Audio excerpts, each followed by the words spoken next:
ओम श्री गुरुभ्यो नमः हरि ओम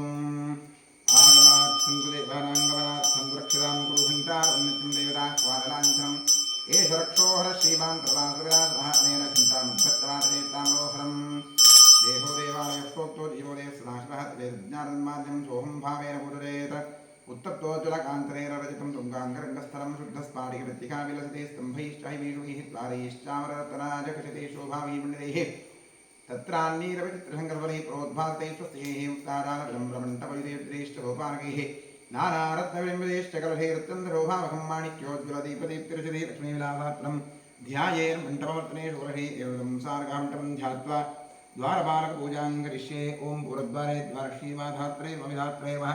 दक्षिणद्वारे द्वारक्षीमा चन्दानमः प्रदन्दानमः पश्चिमद्वारे द्वारक्षीमा जजाय नमः विजयाय नमः उत्तरद्वारे द्वारक्षीमा शङ्खनिधये नमः पुष्पनिधये नमः द्वारपालकपूजां समर्पयामि ओं ह्रीं परमात्माद्यशैरगुरुपारम्पर्यक्रमेण सूर्यपादाम्बरुण्यावृत्तां प्रणोमि आसन्दस्य पृथिव्याः मेरुपृष्ठऋषिः सुतलं छन्दः कुर्मोदेवता आधारशक्तिकमलादनाय नमः प्रत्युत्वयादृतालोकादित्वमष्टुनादः पञ्चधारयमां देवी पवित्रं गुरुचासनं कूर्मासनाय नमः अपसर्पन्ते भूताये भूता भूमि संस्थिताः ये भूता विघ्नकर्तारस्तेषन्द्रवाद्यनादीक्ष्णतमश्रमहाकायाकृत्वान्तहनोपमा भैरवाय नमस्तुभ्यं धातुरहदेव कामधूताद्या सर्वे ते भूमिभारकाः सर्वेषां विरोधेन ब्रह्मकर्मसमारभे ॐ शं रं लं यं मस्त्राय फट्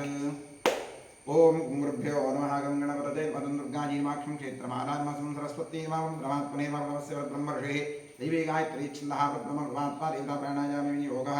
ॐ भूः भुवः ॐ सुवहं महान्तपः ॐ सत्यम्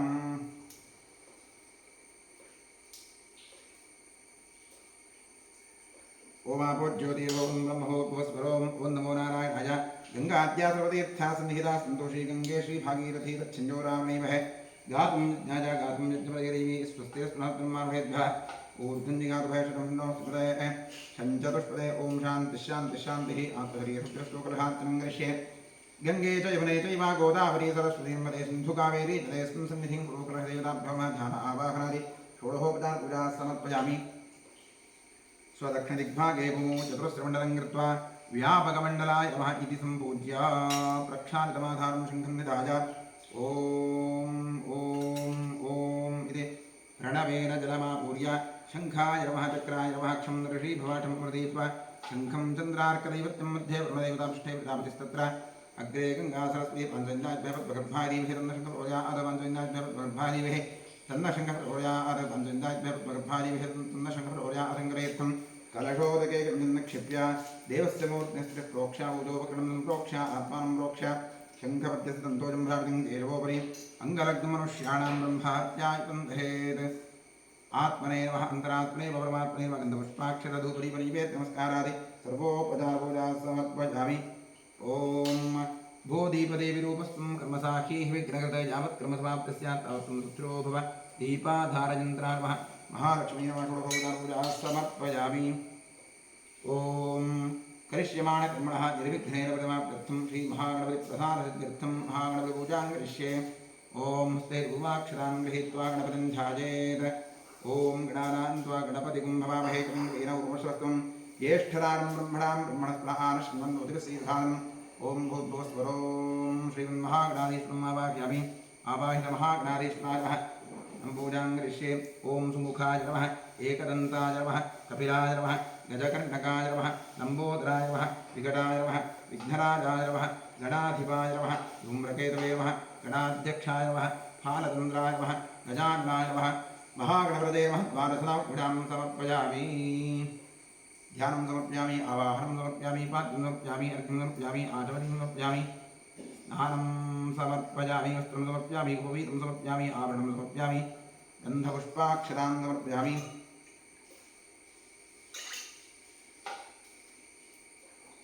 धूपमाग्रापयामि दीपं दर्शयामि वनस्पतिरसोत्पन्नगन्धाढ्यो धूपोत्वः आग्नेयसुतदेवानां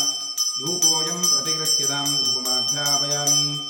आद्यं त्रिवर्धनयुक्तं मन्दिरा योजितं मया दीपं ग्रहाणदेवेशत्रैलोक्यविरापः दीपं दर्शयामि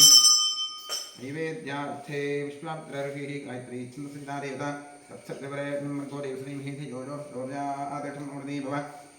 सत्यं वृत्तेन परिषिञ्चामि महागणपतये नैवेद्यार्थेयं कदलीफलं महानैवेद्यं तत्सदमस्तु अमृतवस्मै स्वाहा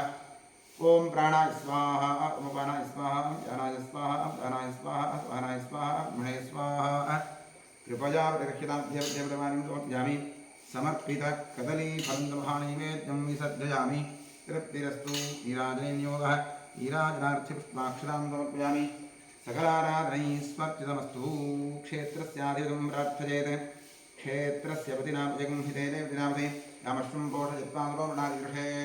क्षेत्रवानाय नमः वास्तो अष्टदे प्रजानी स्मान् स्वामीशो नमीवो भवानः यत्त्वेव हे प्रतिदन्नो विभस्व छन्न एधिपदे निरुपदे वास्तोष्टदे नमः गणपतिक्षेत्रमानवास्तोष्टदिभ्यां नमः प्रार्थयामि नमस्करोमि ॐ भद्रं कर्णेभिः शृणुयामदेवाः भद्रं पश्येमाक्षभिर्जत्राः स्थिरैरङ्गैः स्तुष्टुवागुंसस्तनूभिः व्यशेम देवहितं यदायुः स्वस्ति न इन्द्रो वृद्धश्रवाः स्वस्ति नः पूषा विश्ववेदाः स्वस्ति नस्तार्क्ष्यो अरिष्टनेमिः स्वस्ति नो बृहस्पतिर्दधातु ॐ शान्तिः शान्तिः शान्तिः ॐ लं नमस्ते गणपतये त्वमेव प्रत्यक्षं तत्त्वमसि त्वमेव केवलं कर्तासि त्वमेव केवलं धर्तासि त्वमेव केवलं हर्तासि त्वमेव सर्वं खल्विदं ब्रह्मासि त्वं साक्षादात्मासि नित्यं कृतं वच्मि सत्यं वच्मि अवत्तुम्बाम् अववक्तारम् अवश्रोतारम् अवदातारम् अवधातारम् अवानूजानवशिष्यम् अवपश्चात्तात् अवपुरस्तात् अवोत्तरात्तात् अवदक्षिणात्तात् अवचोर्ध्वात्तात् अवाधरात्तात् सर्वतो मां पाहि पाहि समन्तात् त्वं वाङ्मयस्त्वं चिन्मयः त्वमानन्दमयस्त्वं ब्रह्ममयः त्वं सच्चिदानन्दाद्वितीयोऽसि त्वं प्रत्यक्षं ब्रह्मासि त्वं ज्ञानमयो विज्ञानमयोऽसि सर्वं जगदिदं त्वत्तो जायते सर्वं जगदिदं त्वत्तस्तिष्ठति सर्वं जगदिदं त्वजीलजमेष्यति सर्वं जगदिदं त्वजिप्रत्येति त्वं भोग्नाथो नलो निलोलभः त्वं चत्वारिवा अक्पदानि त्वं गुणत्रयातीतः त्वमवस्थात्रयातीतः त्वं देहत्रयातीतः त्वं कालत्रयातीतः त्वं मूलाधारे स्थितोऽसि नित्यं त्वं शक्तित्रयात्मकः तां योगिनो ध्यायन्ति नित्यं त्वं ब्रह्मा त्वं विष्णुस्त्वं रुद्रस्त्वमिन्द्रस्त्वमग्निस्त्वं वायुस्त्वं सूर्यस्त्वं चन्द्रमास्त्वं ब्रह्मभूर्भुवस्सु करोम् अनादीं पूर्वमुच्चार्य वर्णादीं तदनन्तरम् अनुस्वारः परतरः अर्धे इन्दुलसितं तारेणर्धम्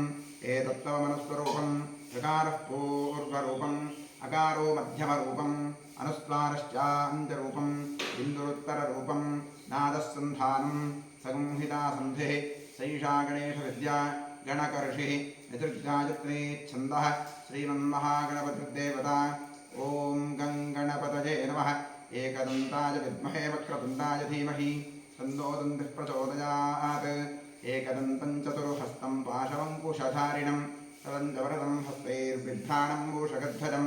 रक्तं लम्बोदरं शूर्पकर्णकं रक्तमासतं रक्तगन्धानुलिप्ताङ्गं रक्तपुष्पैः सुपूजितं भक्तानुगं विनन्देवं जगत्कारणमच्युतम् आविर्भूतं च सृष्ट्यादौ प्रकृतेः पुरुषात्तरम् एवं ध्यायति ज्योतिष्यं सुयोगी योगिनां मदः नमो प्रातपदजे नमो गणपतये नमः प्रमथपदजे नमस्तेऽस्तु लम्बोदरानीकदन्ताय विघ्ननाशिने शिवसुताय श्रीपरतमूर्तये नमः ॐ सुमुखश्चैकरन्धश्च कपिलो गजगर्णकः लम्बोदरश्चविगडो विघ्नारोगणाधिपः धूम्रके दुर्गणाध्यक्षः पालचन्द्रो गजाननः द्वादशीतानि नामानि पठेर्पुण्यानपि विद्यारम्भे विवाहेर्प्रवेशेर्गमे तथा सङ्ग्रामे सर्वकार्येषु विघ्नस्तस्य निराजते शुक्लाम्बरधरं विष्णुं शशिवर्णं चतुर्भुजं प्रसन्नवदनोऽध्यायेत् सर्वविघ्नोपशान्तरे ॐ स्वस्ति श्रीकृष्णकृष्णाब्जभगवतो महापुरुषस्य वासुदेवस्य विष्णोराज्ञज प्रवर्तमानस्य अद्य ब्रह्मणः द्वितीयपदार्थे श्वेतवराहकल्पे वैवस्वतमन्वन्तरे कलियुगे प्रथमपादे जम्बूद्वीपे भारतवर्षे भरतखण्डे महामेरोर्दक्षिणे पार्श्वे गोदावर्याः गोकर्णमण्डले शालिवाहरवर्षे बौद्धावतारे अस्मिन् वर्तमाने व्यावहारिके प्रभवादिसंवत्सराणां मध्ये क्रोधिनां संवत्सरस्य उत्तरायणे ग्रीष्मऋतौ ज्येष्ठमासे शुक्लपक्षे अद्य सप्तम्यां तिथौ बृहस्पतिवासरयुक्तायां शुभवारशुभयोग शुभकरणशुभतिथि शुभनक्षत्रयुक्तायाम् एवं गुणविशेषणविशिष्टायां शुभतिथौ रवास्य कुमारप्रसादावधेयस्य मृगशिरानक्षत्रे वृषभराशोजातस्य नैनानाम्न्याः अनुराधानक्षत्रे वृश्चिकराशोजातायाः वेङ्कटरमणनावधेयस्य रोहिणीनक्षत्रे वृषभराशोजातस्य सर्वेषां सहकुटुम्बानां क्षेमस्थैर्यवीर्याभयायुरारोग्य ऐश्वर्याभिवृद्ध्यर्थं धर्मार्थकाममोक्षाख्य चतुर्विधफलपुरुषात् प्रसिद्ध्यर्थं समस्तविधसौभाग्यप्राप्त्यर्थम् सर्वेषाम् आस्तिकभक्तमहाजनानां च सपुत्रः पुत्रिकयोः सभ्रातृकयोः साश्रितबन्धुजनवर्गयोश्च जन्माभ्यासात् जन्मप्रभृति एतत्क्षणपर्यन्तं बाल्ये वयसि कौमारे यौवने वार्धकेषु च जाग्रत्स्वप्नसुप्त्यवस्थासु मनोवाक्कायकर्मेन्द्रियज्ञानेन्द्रियव्यापारैः कामक्रोधलोभमोहमदमात्सर्यादिभिः सम्भावितानाम् अस्मिन् जन्मनि पूर्वजन्मनि जन्मजन्मान्तरेषु च ब्रह्महत्यासुरापानस्वर्णस्तेयगुरुतत्त्वगमन उद्भूतानां समरूपपातकानां निक्षिप्तायाः शरणागतायाः पद्राजितायाः संसर्गनिमित्तानाम् असत्प्रतिग्रह वृक्षच्छेद धान्यरौप्य पुरुस्तेज शूद्रप्रेष्यत्व अंजहीनसख्य सुतत्याग दारविक्रय मातृद्रोह पितृद्रोह गुरुद्रोह स्वामिद्रोह कृतघ्नत्व निष्ठुरभाषण क्षेत्रहरणादि आतताजित्वदोषपरिहारार्थम् दत्तापहरण प्रेष्यत्वविघातन परवञ्चन परनिन्दन परधन परदारापहरण मांसादि निषिद्धभक्षणनिमित्तानां गार्हस्थ्य पञ्चमहायज्ञादि अकरणनिमित्तानां महापातकानाम् अतिपातकानाम् उपपातकानां समपातकानां सङ्कलीकरणानां मलिनीकरणानां पात्रीकरणानां यातिभ्रंशकरणानां प्रकीर्णकानां जाग्रतः सकृत्कृतानाम् अज्ञानतश्च अभ्यस्तानां निरन्तराभ्यस्तानां चिरकालाभ्यस्तानाम् एवं नवानां नवविधानां बहूनां बहुविधानां सर्वेषां पापानाम् अपनोदनार्थं महादेवादीनां प्रसादसिद्ध्यर्थम् आदित्यात्मकश्रीरुद्रप्रसादसिद्ध्यर्थं शरीरे वर्तमानवर्तिष्यमानसमस्तभोगपीडपरिहारद्वारा क्षिप्र आरोग्यसिद्ध्यर्थम् इष्टदेवता प्रसादसिद्ध्यर्थं प्रसादेन करिष्यमाणकर्मणः अतिशयफलसिद्ध्यर्थं परेः कृतक्रियमाणकरिष्यमाण सकलमन्त्रतन्त्रयन्त्रौषध विषचूर्णप्रयोगकृत्या जनित सकल उपद्रवशान्त्यर्थम् आध्यात्मिक आदिदैविकादिभौतिक नवनवजनिततापत्रयनिवृत्त्यर्थं गृहे वसतां विपदां चतुष्पदां च नीरोग्यशतायुष्यत्यर्थं पुत्रपौत्रधनधान्यतेजोलक्ष्म्यादि सकलसम्पत्समृद्ध्यर्थं श्रीबसवेश्वरक्षेत्रे सान्निध्याभिवृद्धिपूर्वक नित्योत्सवपक्षोत्सवमासोत्सव संवत्सरोत्सवादीनां दिने दिने अभिवृद्ध्यर्थं क्षेत्रे कृत इरणोद्धारकार्यः निर्विघ्नेन प्रतिभात्यर्थं श्रीबसवेश्वरस्य पूर्ण अनुग्रहप्रसादसिद्ध्यर्थं श्रीपरमेश्वरप्रीत्यर्थम् अतिरुद्रमहायागमहाप्रायश्चित्तमङ्गलशिवाराधनं कर्म करिष्ये। ॐ श्रीगुरुभ्यो नमः। हरिः ॐ नमो हिरण्यवाहवे सेनान्दे दिशां जपतजे नमो नमो वृक्षेभ्यो हरिकेशेभ्यः पशूनां पतजे नमो नमः सत्सङ्गनादिश्रीमते पथीनां पतजे नमो नमो बभ्रुषाय विद्याधिनेन्द्राणां पतजे नमो नमो हरिकेशायोपवीतिने पुष्टानां पतजे नमो नमो भवस्य हेत्रीजगतां पतजे नमो नमो रुद्राय भाविने क्षेत्राणां पतजे नमो नमः सूतायाहञ्जायवनानां पतजे नमो नमो रोहिताय क्षाणां पतजे नमो नमो मन्त्रिणे वाणिजाय कक्षाणां पतजे नमो नमो भुवन्तजे वारिवस्कृतायूषधीनां पतजे नमो नमः उच्चैर्घोषाय क्रन्दजते वृत्तीनां पतजे नमो नमः स्मवीतायावधे सत्त्वनां पतजे नमः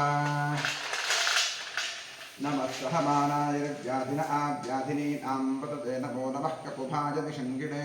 स्तेनानां पतजे नमो नमो निषङ्गिण इषुधिमते तत्कनानां पतजे नमो नमो वञ्चते परिवञ्चते स्टायूनां पतजे नमो नमो निचेतवे प्रजनायारण्यानां पतजे नमो नमः सृजाविभ्यो विभाजिंशुभ्यो ददां पतजे नमो नमो सिमद्भ्यो नक्तञ्जरद्भ्यः प्रगन्तानां पतजे नमो नमः उष्णी नम उष्णीजनाजकुलञ्चानां पतजे नमो नमः इषुमद्भ्यो दन्वाविभ्यश्च वो नमः आतन्दानेभ्यः प्रतिदधानेभ्यश्च वो नमो नमः आयच्छद्भ्यो विसदद्भ्यश्च वो नमोऽस्यद्भ्यो विद्यद्भ्यश्च वो नमो नमः आसीनेभ्यश्च जानेभ्यश्च वो नमो नमः स्वपद्भ्यो जाग्रद्भ्यश्च वो नमो नमः तिष्ठद्भ्यो धावद्भ्यश्च वो नमो नमः सभाभ्यः सभापतिभ्यश्च वो नमो अश्वेभ्योऽश्वपतिभ्यश्च वो नमः नम आव्याधिनेभ्यो विद्यन्तेभ्यश्च वो नमो नमः उगणाभ्यस्त्रगुंहतीभ्यश्च वो नमो गुच्छेभ्यो गुच्छपतिभ्यश्च वो नमो व्रातेभ्यो व्रातपतिभ्यश्च वो नमो गणेभ्यो गणपतिभ्यश्च वो नमो विरूपेभ्यो विश्वरूपेभ्यश्च वो नमो भाभ्यः क्षुल्लकेभ्यश्च वो नमो ऋतिभ्यो रथेभ्यश्च वो नमो रथेभ्यो रथपतिभ्यश्च वो नमो सेनाभ्यः सेनानिभ्यश्च वो नमो क्षत्रभ्यः सङ्ग्रहेतृभ्यश्च वो नमो नमस्तक्षभ्यो रथकारेभ्यश्च वो नमो कुलालेभ्यः कन्वारेभ्यश्च वो नमो पुञ्जिष्टेभ्यो निषादेभ्यश्च वो नमो इषकृभ्यो दन्वकृद्भ्यश्च वो नमो मृगजुभ्यश्च निभ्यश्च वो नमो स्वभ्यश्चपतिभ्यश्च वो नमः नमो भवाय च रुद्राय च नमः शतुवाय च पशुपतये च नमो नीलग्रीवाय च शितिकण्ठाय च नमः कवर्दिने च व्युक्तकेशाय च नमः सहस्राक्षाय च शतधन्वने च नमो केशाय च शितिदुष्टाय च नमो मीधुस्तमाय च सुमते च नमो ह्रस्वाय च वामनाय च नमो बृहते च ऋषीजसे च नमो वृद्धाय च संवृद्धने च नमो अग्रजाय च प्रथमाय च नमः आशमेताजिराय च नमः शीघ्रजाय च शीभ्याय च नमः ऊर्व्याय च वस्पन्द्याय च नमः स्रोतस्याय च दीप्याय च नमो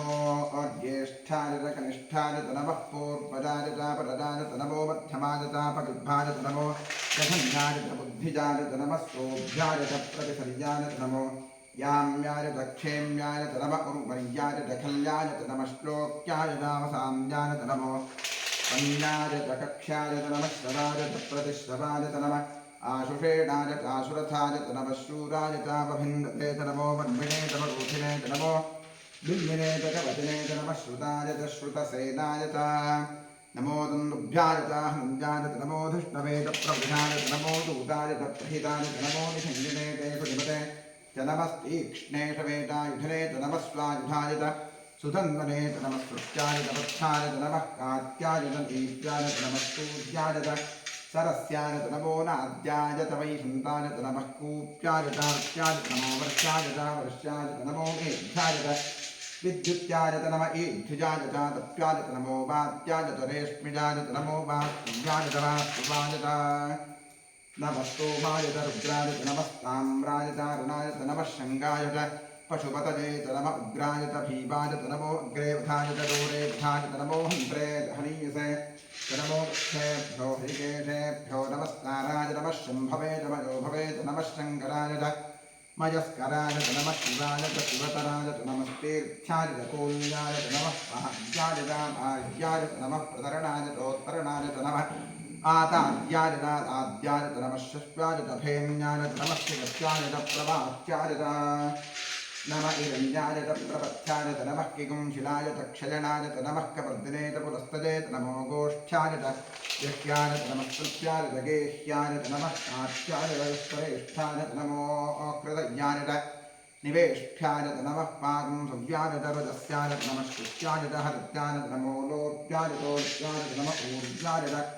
सोम्याय च नमः पर्याय च वर्णशद्याय च नमोपगुरवाणाय चाभिघ्नते च नमः आक्षिरते च प्रक्षिरते च नमो वह्किलिकेभ्यो देवानां हृदयेभ्यो नमो क्षीणकेभ्यो नमो जिन्मत्केभ्यो नमः आनरहतेभ्यो नमः आमीवत्केभ्यः ॐ शान्तिः शान्तिः शान्तिः ॐ सहस्राणि सहस्रधा बाहुवोस्तव हेतजः तासामीशानो भगवः पराचीनामुखाकृतिः ॐ भूः सांसदाशोर्ध्वम् आवाह्यामि ॐ भुवः सांसदाशोर्ध्वम् आवाह्यामि ॐ स्वः श्रीसंसदाशोर्ध्वम् आवाह्यामि ॐ भूर्भुवस्वः श्रीसंसदाशोर्ध्वान् आवाह्यामि आवाहित सांसदाशोर्ध्वाय वः ध्यानं समर्पयामि आवाहनं समर्पयामि पाद्यं समर्पयामि अर्घ्यं समर्पयामि आचमनीं समर्पयामि स्नानं करिष्ये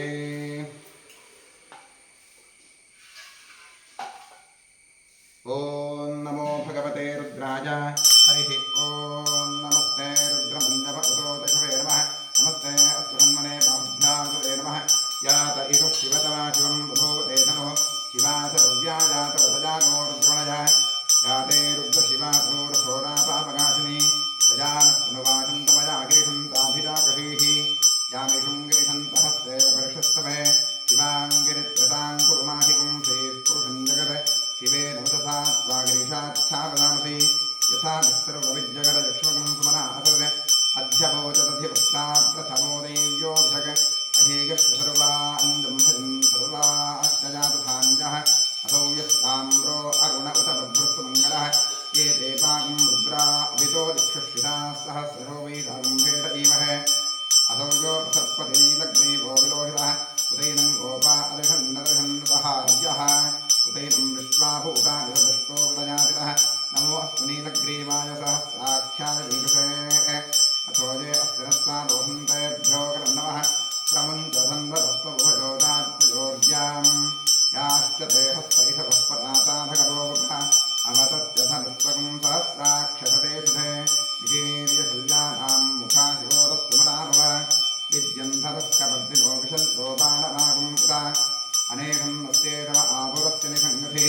याते हेतुर्मे सृष्टमहस्ते बभूवते धनुः सदास्मान् विश्वतस्तुमचक्ष्मया परिभुजा नमस्ते अस्त्रादिभाजानातनाय विष्णवे उभाभ्यां तते नमो बाहुभ्यां तव धन्दने हरिते धन्दनो हेतस्मां वृणक्व विश्वतः अथो य इषुदिष्टवारे अस्मन्निषेषितं शम्भवे नमः नमस्ते अस्तु भगवन् विश्वेश्वराय महादेवाय त्र्यम्बकाय त्रिपुरान्तकाय त्रिकाग्निकालाय कालाग्निरुद्राय नीलकण्ठाय सर्वेश्वराय सदाशिवाय शङ्कराय मृत्युञ्जयाय श्रीमन्महादेवाय नमः नमो हिरण्यवाहवे सेनान्ये दिशान्तपतते नमो नमो मुख्येभ्यो हरिकेशेभ्यः पशूनां पतये नमो नमः स्वस्तिञ्जराय त्रिशीपते पथीनां पतये नमो नमो बभ्रषाय व्याधिनेन्दानां पतये नमो नमो हरिकेशायोपवीतिने पुष्टानां पतये नमो नमो भक्तिहेत्यै जगदां पतये नमो नमो रुद्राजातपामिने क्षेत्राणां पतये नमो नमः स्तूतायाहञ्चाय वनानां पतये नमो नमो रोहिताय स्थपतये कक्षाणां पतये नमो नमो मन्त्रिणे पामिनाय कक्षाणां पतये नमो नमो भुवन्तदेवार्यस्त्रायूषधीतां पतये नमो नमः उच्चैर्घोषाय क्रन्दते वत्सीतां पतये नमो नमः नवीताय धावते सत्त्वनां पतये नमः नमः सहमानाय निर्व्याधिन आव्याधिनीनां पतये नमो नमः कुभाय निषङ्गिणे स्वेनानां पतये नमो नमो निषङ्गिण इषुरिमते तस्कराणां पतये नमो नमो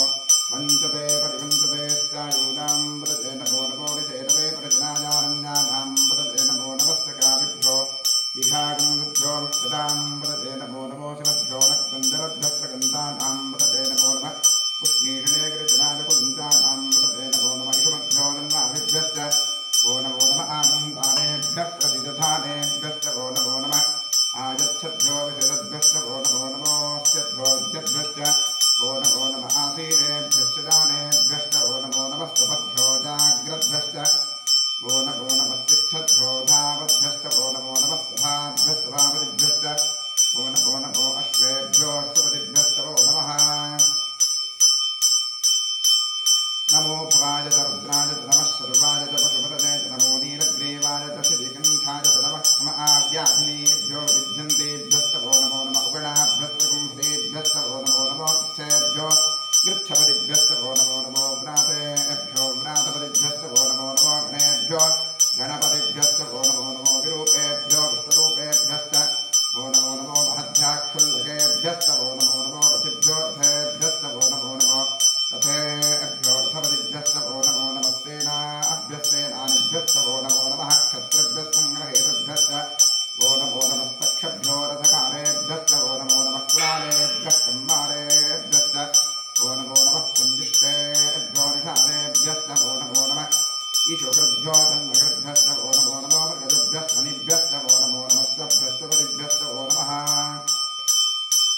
नमो भवाय च रुद्राय च नमः सर्वाय च पशुपतये च नमो नीलग्रीवाय च श्रीकण्ठाय च नमः कपर्दिने च व्युक्तकेशाय च नमः सहस्राक्षाय च शतधन्वने च नमो गिरिशाय च शिवकृष्णाय नमो मीधुष्टमाय जय सुमते नमो अक्रस्वाय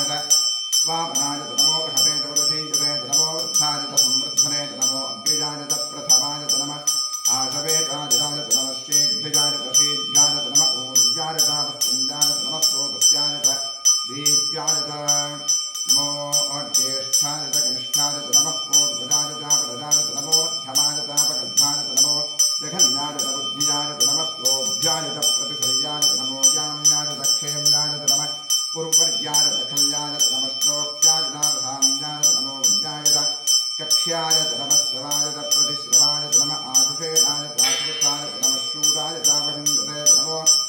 वर्मिणे तवरोधिने नमो बिल्मिने कवचने नमः श्रुताय श्रुतसेनाय नमो दुन्दुभ्याय हनञ्जाय नमो धृष्टवे प्रवृषाय नमो दूताय प्रहिताय नमो निहिङ्गिणे ते सुधिमते नमस्ते कृष्णे सवेतार्जुने नमः स्वायुधाय सुधन्वने नमः स्मृत्याय तपथ्याय नमः काट्याय नीत्याय नमः सूर्याय सरस्याय नमो नहाद्याय वैसन्ताय नमः पूप्याय चावत्याय नमो वर्षाय वृष्याय नमो मेघ्याय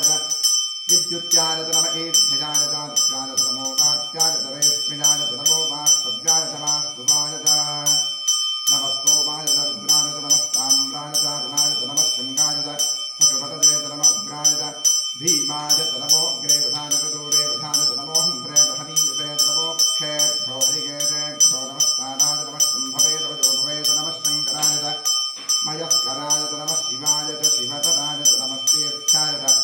पूर्ण्याय नमः पार्याय पार्याय नमः प्रतरणाय प्रोत्तरणाय नमः आदार्याय आद्याय नमः शिष्याय भेन्याय नमः स्थित्याय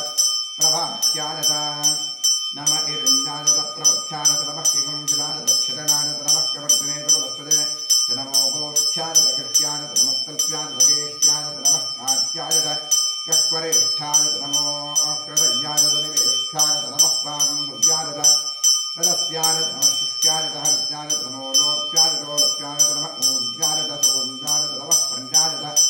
पर्णशद्याय नमो भगुरमाणाय विघ्नते नमः आक्षिरते प्रक्षिरते नमो वक्किरिकेभ्यो देवानागंहृतेभ्यो नमो क्षीणकेभ्यो नमो तन्मुख्येभ्यो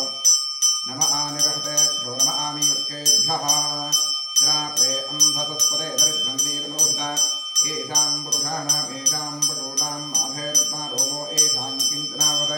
यातेर्शिवातनो शिवा विश्वाहवेदि शिवा रुद्रस्तभेदि तथा नवदीवसे इमागं रुद्राय वसे वज्रे क्षरद्वीराय प्रभरामहे पतिं यथा नश्यवसद्विपरे पुष्परे विष्णुं पुष्पङ्ग्रामे अस्मिन्नातुरं मृडानो रुद्रो वैश्वरक्षरद्वीराय वसामदेवते यच्छन्दयोष्टमटुराजुजे पितादश्यामतवर्धप्रणीतो मानो महान्तपतमानो अर्भगं मानोक्षन्तपतमानोक्षितं मानो वधेश्वरं मोतमातरं प्रजामानस्तनवोर्ध्वरीरिणः मानस्तोकेतं ये मान आयुषि मानो गोषमानवश्वेश्वरीरिणः वीरान् मानोर्ध्वभागोधेरपुष्पन्तो नमसामिधेवते आरात्ते गोघ्नतपूर्वघ्ने क्षरद्वीराय सुन्दरस्मेते अस्तु रक्षा च नो अधिजदेव गोह्यथा जनश्चन्मयच्छद्विरः आह सुभिष्टुरङ्गत्पसंयुवानं मृगन्नभीममुपहत्तमुग्रं मृडाजपुत्रेभ्यस्तमानो अन्यन्ते अस्मन्निवरन्तु सेनाः परिणो रुद्रस्य हेतुर्गुणक्वरित्वेषस्य मतिरखायोः अवस्थिरामघवद्भस्तनुष्वमेद्वस्त्रोकाय धनजाय वृणजाय मीढुष्टमशिवतमशिवोरस्मराभव परमे विख्यायुधं विधाय जगत्सिंहसार आचरपिलाकं बिभ्रदागहि विकिरितविलोहित नमस्ते अस्तु भगवः यास्ते सहस्रं हेतयोऽन्यवस्मन्निवपन्धुवाः सहस्राणि सहस्रधा बाहुवोस्तव हेतयः सामीशानो भगवः परादीनामुभागति सहस्राणि सहस्रजोरे रुद्रादिहोम्यां तेषां सहस्रजोरे धन्वादिमसि अस्मिन्महत्तरण्वे अन्तरिक्षे भाति नीलग्रीवाश्रीगन्धाः सर्वाधः क्षमादाः नीलग्रीवाश्रीगन्धादिवं रुद्रा उपस्थिताः ये वृक्षेषु नीलग्रीवाविलोहिताः ये भूतानामधिवरजोभिषेखासः कवर्दिनः ये अन्ने विविध्यन्ति पात्रे भोजनान् ये पथां परिरक्षण ऐनविदायुजः ये तीर्थानि प्रसरन्तभितावन्तोभिजङ्गिनः एतावन्तश्चभूयागं दिशो रुद्राविरस्थिरे तेषां सहस्रजोदने कुन्वात्मसि नमोर्ध्वेभ्यो ये पृथिव्याङ्गे अन्तरिक्षे ये द्विजे कान्वातो परशवशवस्तेभ्यो दशप्राचेर्दशदक्षिणादशप्रणीतेभ्यो देतेभ्यो द्वास्तेभ्यो नमस्तेभ्यो भजन्तेदं विष्णो यश्च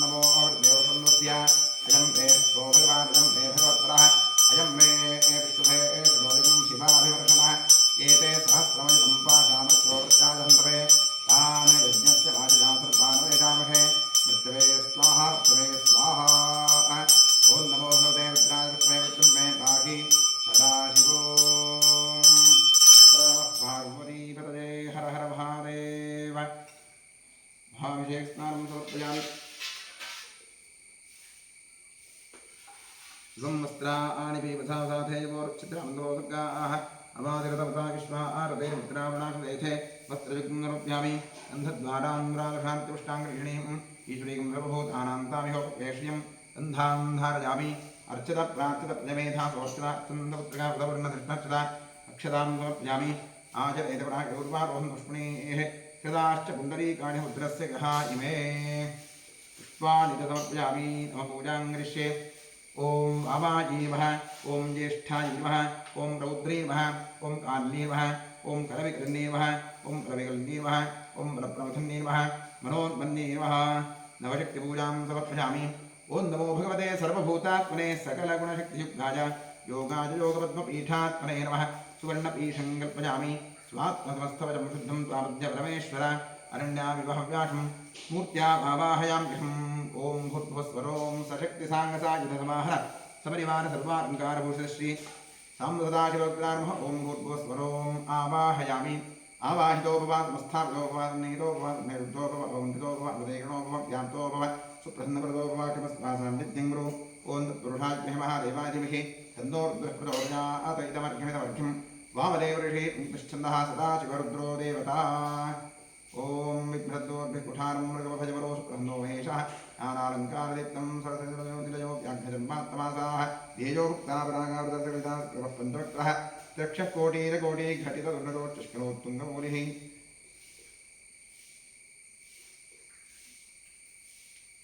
लं पृथिव्यात्नैव गन्धं प्यामि आकाशात्नैव पुष्पं प्यामि वायुवात्नैव धूपं प्यामि क्षमकृतात्नैव नैवेद्यं प्यामि संसोमात्नैव ताम्बूलं समर्पयामि गन्धार्पञ्चोपचारितं पूज्य सकलाराधनैस्वर्पितमस्तु द्वादशपूजां करिष्ये ओं महादेवाय नमः महेश्वराय नमः शङ्कराय नमः वृषभद्विराय नमः कृत्तिवासने नमः कामान्तरासनाय नमः देवदेवेशाय नमः श्रीकण्ठाय नमः हराय नमः पार्वतीव्रजे नमः रुद्राय नमः शिवाय नमः द्वादशपूजां समर्पयामि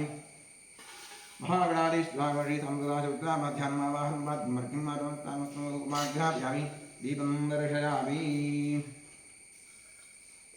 ओम वनस्पतिरसो गन्धाढ्यो धूपोत्तमः आग्रे सर्वदेवानां धूपोऽयं प्रतिगृह्यतां धूपमाघ्रापयामि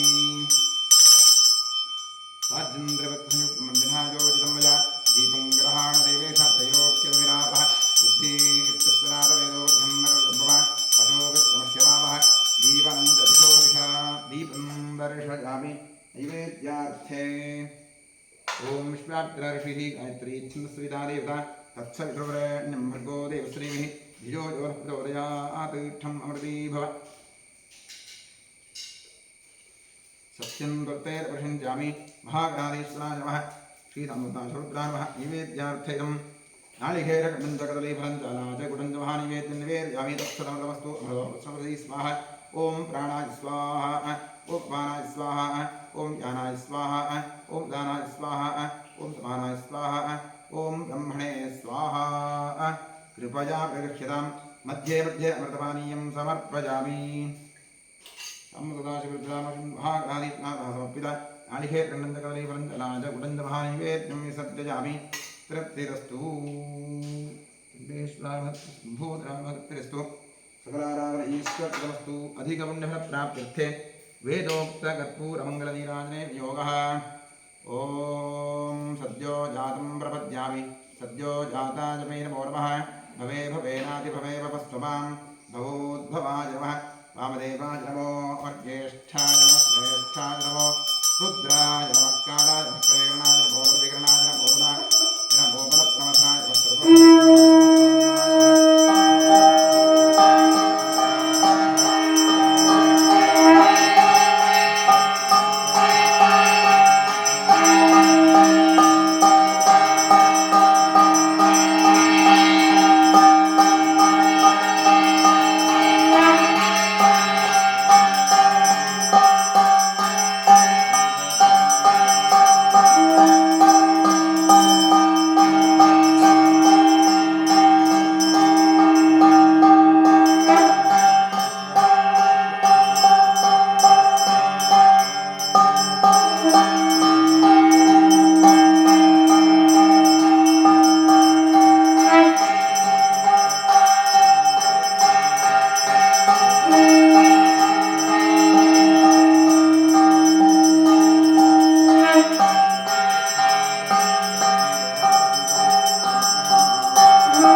विब्राह्मणं महागणाधीश्वर महावीरोक्तं दृष्ट्वां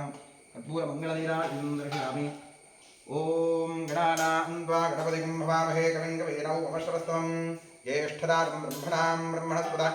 आनश्वन्नोतिर्दीर्घादनं श्रीविघ्नेश्वराय नमः। नमस्ते अस्तु भगवन् विश्वेश्वराय महादेवाय त्र्यम्बकाय त्रिपुरान्तकाय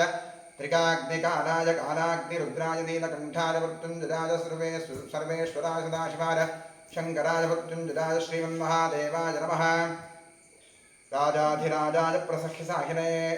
नमो भजम्बी श्रवणाय कुम्भे समे कामां कामकामाय मह्यं कामेश्वरो मे श्रवणो दधातु उभयराज मे श्रवणाय महाराजाय नमः। पर्याप्त्यानन्तराजाय सर्वस्तोतिरात्रोत्तममहद्भवति सर्वस्याब्धि सर्वस्य सिद्धि सर्वमेव तेनाप्नोति सर्वं जयति यो वेदादोस्वरः प्रोक्तो वेदान्तैरप्रतिष्ठितः तस्य प्रगतले तस्य परस्य महेश्वरः। सपरिवारमेव श्री अमृताशि ब्राह्मणं महाकालीस्वामः वेदोक्तमन्त्रपुष्पाञ्जलिं समर्पयामि। यानि कानि समापानि धर्मान्तर्गतानि तानि तानि विरक्षन्ति दक्षिणदैवले पापोऽहं पापमात्मं पापात्मा पापसम्भवः त्राहिमान् कृपणादेव शरणागतवत्सलप्रदक्षिणनमस्कारादि सर्वोपचारोपचारः समर्पयामि। पश्चात् प्रसन्नपूजां करिष्ये। ॐ महादेवाय नमः, महेश्वराय नमः, शङ्कराय नमः, ऋषभध्वजाय नमः, कृत्तिवासरे नमः, कामाङ्गनासनाय नमः, देवदेवेशाय नमः, श्रीकण्ठाय नमः, हराय नमः, पार्वतीपदये नमः, रुद्राय नमः, शिवाय नमः। प्रसन्नपूजां समर्पयामि, प्रसन्नार्घ्यं समर्पयामि।